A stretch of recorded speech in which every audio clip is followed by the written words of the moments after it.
You're watching Sky News at 7. Now, during the Cold War, it was an iconic symbol of airborne power, a vast flying wing carrying a nuclear weapon. Well, now, 14 years after it last flew, a Vulcan bomber has taken to the skies once again, thanks to a £6 million restoration project. Sky's defence correspondent Jeff Mead reports. 14 years since it last flew, the Vulcan bomber finally emerged from its hangar. Over that time, costs have rocketed, the project's faced ruin. But a confident thumbs up from the cockpit signified troubles were over as Delta Lady turned at the end of the runway. 4 Olympus engines throttled up, and at 160 miles an hour, the moment of truth. Would she, wouldn't she?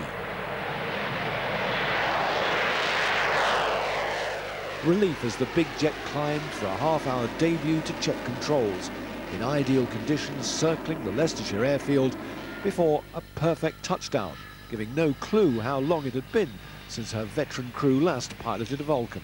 It hadn't really changed a lot. It was still as active, as eager, and every bit as much fun as it was all those years ago.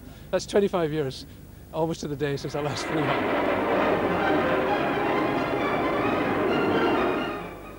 Back in the 60s, the V-bombers carried Britain's nuclear weapons. Most were scrapped when the deterrent role passed to the Royal Navy. It's taken nearly £6 million, half from the lottery, half from donations, to get one airborne again.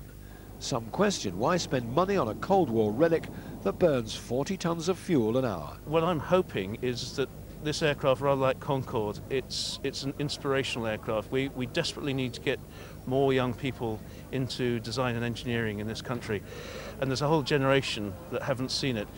We're after inspiring the young. It's a beautiful sight. It's a once seen, never forgotten sight. Celebrations, though deserved, may be short-lived.